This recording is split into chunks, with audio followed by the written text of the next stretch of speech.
एक साथ सारे लोग हजारों लोग इकट्ठा करके मीटिंग करके हम प्लान कर सकते हैं, ये खेती बता सकते हैं। अब मैं अब्दुल कैद साहब से गुजारिश करता हूँ जो मदरसे की साथी तालीम में और जौनपुर में जो है सेकेंड इंस्पेक्टर है, आपसे मैं गुजारिश करता हूँ कि आप आए और अपनी बात को रखें। और मैं आप लोगों को बता दूं कि हमने आप लोगों को सेवई, छोला और कई बड़े का इंतजाम किया है। एक एक चीज सब तक मैं पहुंचवाऊंगा। आप लोग अपने जगह पे बैठे रहेंगे, कोई जो है बदतमीजी नहीं करिएगा। मैं सारी चीज सबके यहाँ पहुंचवाऊंगा इंशाल्लाह।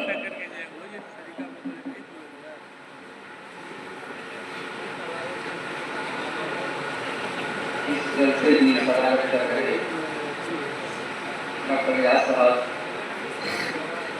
स्टेज पर जलवापुरुष हमारे साथी और उस्ताद सामने बैठे सामने और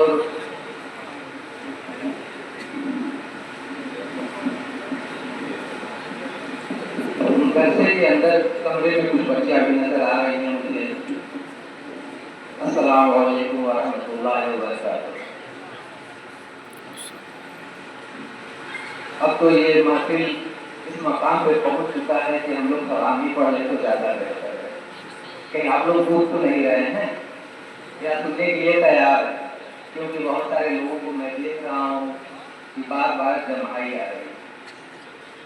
बच्चों को मैं देख रहा हूँ शुरू से वो इस महफिल से जुड़ ही नहीं पा रहे हैं अपने आप को।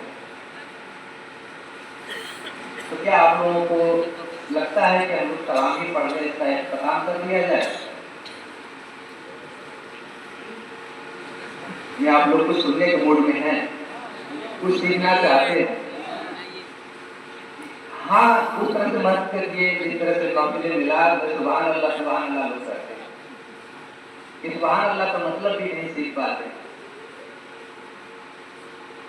और नारे तकबीर की सदाएं बुलंद होती है कि सब लोग जाग रहे हैं। हकीकत तो ये बहुत ज्यादा वक्त हो चुका है, सभी लोग डूब चुके हैं, लोग महफिल से नहीं जुड़ पा रहे हैं। मैं आखिर से लेकर के पहले लाइन तक नहीं रहा हूँ, लेकिन फिर भी मैं कोशिश करूंगा कि बहुत ज्यादा लॉन्ग क्वेश्चन की तरह उसका भूमिका उठाना न बने। आज की तरह जिस तरह से एग्जाम का माहौल बन चुका है, लाइन बाय लाइन लिखने का शुरुआत करता हूं मैं इस महफिल के उन्वान से। महफिल का उन्वान है ईद मिलन बकाए फरोगे तालीम।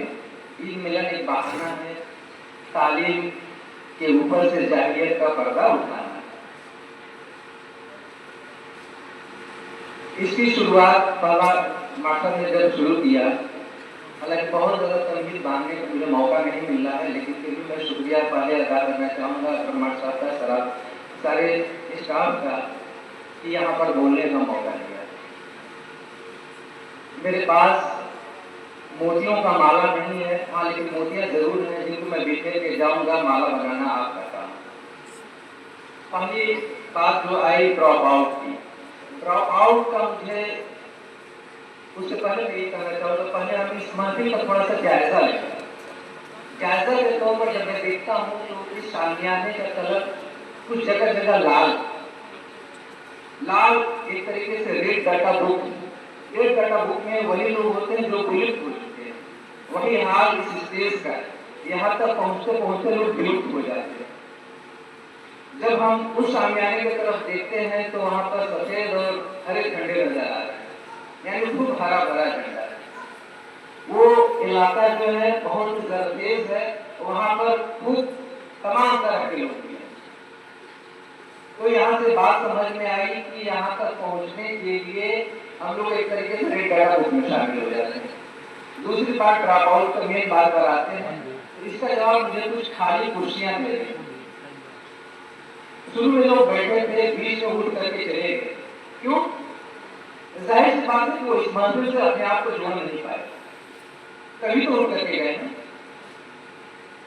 अगर वो इस महफिल से अपने आप को जोड़ लिए होते तो बैठे होते।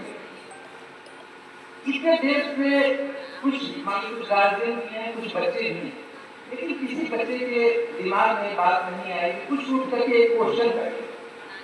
ये पूरा जो महफिल हुआ है एक मिलाद की शक्ल मुझे लग रहा है ये है।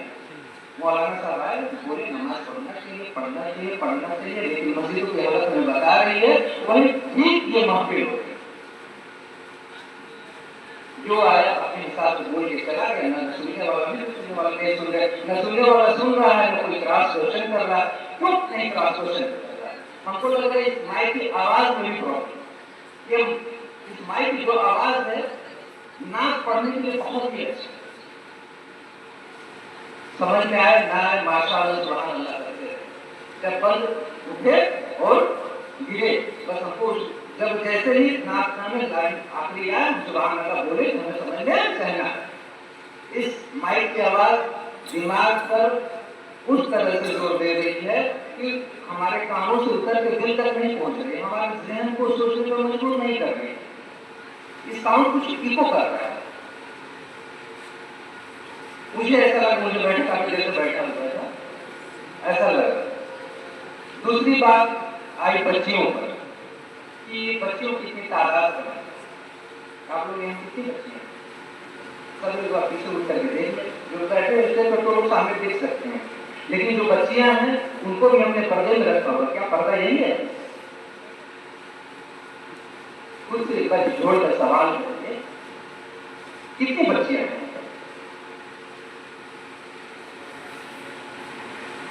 मेरे जहन में कुछ भाषा अल्फाज आ, लेकिन महफिल कुछ इस तरह से कि वो अल्फाज में इस्तेमाल होता है। पहले आप उस चीज को समझते हैं तो उठाना बहुत आसान होता है, पहले उसको देखिए तो हम कर क्या रहे हैं। बहुत सी बातें हैं जहन में तरतीब से नहीं आ रही हैं, समझ में नहीं आ रहा है मैं और ज्यादा आगे बोलूं न बोलूं। पहले तो ये बताएं, आगे बैठे हुए लोग ज्यादातर गार्जियन नजर आ रहे हैं, जो बच्चे हैं उसमें से हायर एजुकेशन वाले कितने लोग हैं? थोड़ा आवाज हाथ उठाएंगे।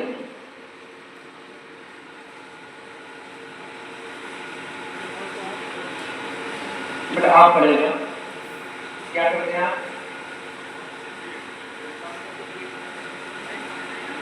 कंप्लीट है, तैयारी कर रहे हैं आप?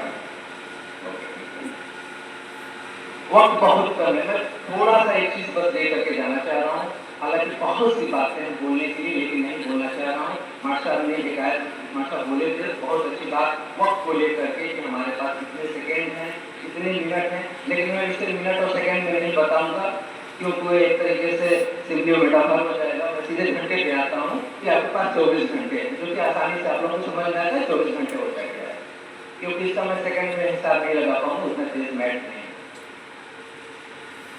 क्या सभी लोग जुड़े हुए हैं पीछे तक?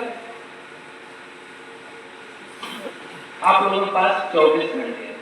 एक स्वस्थ में टोटली एक कंपटीटर की लैंग्वेज बोल करके जा रहा हूँ एज ए कंपटीटर।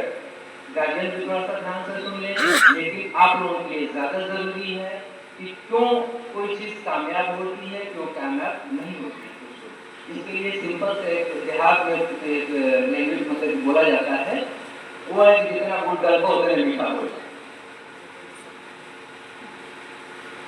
24 घंटे हैं, 24 घंटे में आप कितना यूज करते हैं, कितना मिसयूज करते हैं, इसी का सारा दारोमदार आपके कामयाबी पर डिपेंड करता है। 24 घंटे में 7 घंटे निकल गया आपके सोने में। एक स्वस्थ मनुष्य को कम से कम 7 घंटा सोना चाहिए। फिर आप सुबह उठते हैं, ब्रश करते हैं, नित्यक्रम करते हैं, इस सब चीजों में आधा घंटा चला जाता है। हो सकता है कि कुछ लोग मतलब कि दिनों 1 घंटा भी चला जाए। सुबह शाम खाने का लेकर के 1 घंटा खाने का, सुबह 1 घंटा शाम। हो सकता है गाँव के लड़के रहते हैं तो दोपहर में भी खाते हैं, अदरवाइज बाहर रहते थे जो लड़की कंपटीशन की तैयारी करते हैं सिर्फ 2 ही वक्त खाना खाते हैं। 7 1 घंटा नित्यक्रम में 8 2 घंटा आपने खाना खाया, 8 2 10। अब बचा आपके पास 14 घंटा में आप अगर गांव देहात में हैं, बात सही है कि तालीम पे बात हो रही है, इसलिए मेरा सारा जोर तालीम पे रहेगा। मैं खेलने कूदने हो सकता है कि आपके अंदर क्वालिटी हो, आप खेलने में आगे निकल जाए, उसमें बहुत अच्छे कैरियर है, बहुत सारा नाम शोहरत है, लेकिन उसकी तालीम की बात हो रही है, मैं तालीम दे रहा हूँ। 14 घंटे आपके पास बचा हुआ है, 14 घंटे में आप निकाल दीजिए। आपको स्वस्थ रहना भी जरूरी है, क्योंकि कहा गया है कि स्वस्थ शरीर में ही स्वस्थ मस्तिष्क का विकास होता है। 2 घंटे निकाल दिए, बचा 12 घंटे। अब सोचिए कि कोई भी कॉम्पिटिटर जो कॉम्पिटिशन की तैयारी करता है, जब भी वो बोलता है तो कम से कम कहता है कि 12 घंटे में मेहनत करो। अब ये 12 घंटा जब आप एक शेड्यूल सुबह से लेकर के शाम तक का बनाएंगे और पढ़ेंगे, तब जाकर के तो जो कहीं दूर बैठा हुआ लड़का तैयारी कर रहा है, उसको आप कंप्लीट कर पाएंगे। अदरवाइज तो ये दिल से ख्याल ही निकाल दीजिए कि आप बैठ करके यूट्यूब देखेंगे, इंस्टाग्राम पे फोटोज अच्छे डालेंगे, फेसबुक अपडेट करेंगे, तो आप कामयाब। बहुत सारी चीजों पे कहा गया है, हमारे इससे पीछे के जो भी स्पीकर हैं बताएंगे किस तरीके से अपने टाइम को यूज करके मिसयूज मत करें। बेटा, अगर आप कंप्यूटर अच्छा बनना चाहते हो तो इस समय का सदुपयोग करें। इसी पर सारा दारोमदार है आपका कामयाबी का।